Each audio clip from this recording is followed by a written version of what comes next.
E você se encontrou também focando isso num treinamento para mulheres, né? Para o empreendedorismo feminino, que é algo que está em alta e tem muitos desafios, muitos avanços que precisam ser feitos nessa área, né? Assim, é quase que natural. Como eu sou empreendedora, já tenho uma empresa de consultoria, abri outra empresa, né? A gente é picado pelo comichão do CNPJ. Eu falo, eu adoro um CNPJ. Tenho muitas mulheres me procuram para mentoria. Foi fazendo essa análise, né, do que eu estava fazendo, quem eu estava atendendo, que o empreendedorismo e a liderança feminina nichou. E mais do que isso, é natural para mim. É o meu mundo. Eu sou mulher. Eu vivencio muito essa força feminina, né? E os desafios, sim, de ser uma empreendedora e lidar com os papéis da mulher. Então, a mulher, ela tem muitos papéis. A gente não consegue, como mulher, ter uma vida profissional, uma vida pessoal. Aquilo que a gente estava falando, acho que ninguém consegue. Mas nós, principalmente, donas do nosso negócio, é tudo junto e misturado. Nós estamos aqui hoje.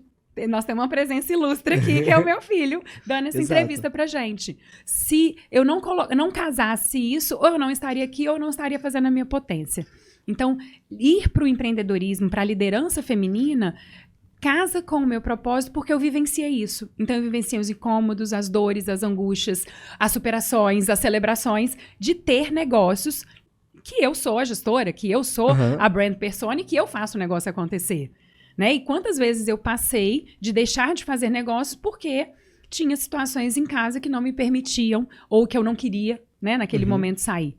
Então, eu vivenciei isso. Então, ir para esse caminho foi muito natural, como se fosse o percurso do rio, assim, só fechando. Quais são as principais... Quais são os principais problemas que a gente vê no mercado hoje relacionados ao empreendedorismo feminino?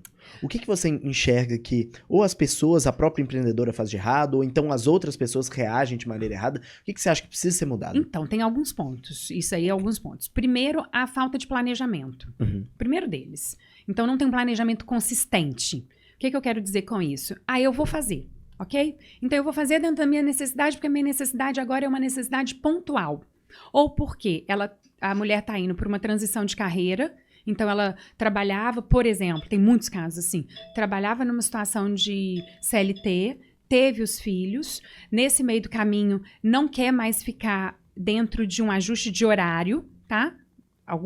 Eu tenho muitos casos assim, e quer empreender como uma oportunidade de conciliar esses papéis.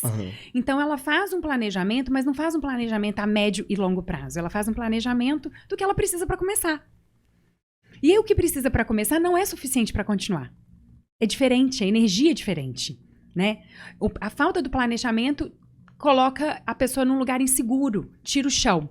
Então, não sabe os próximos passos. Não que um planejamento vai ser seguido.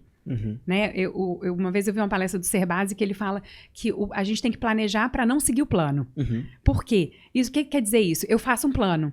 Esse plano, na hora que eu vou executar, eu sei novas possibilidades de aprimorar esse plano.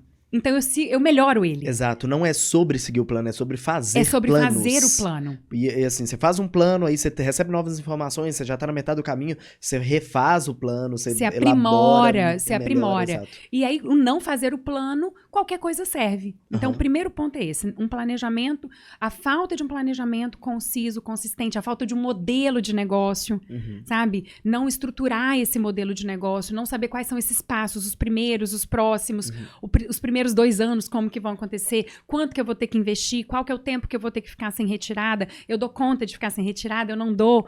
O que precisa para acontecer?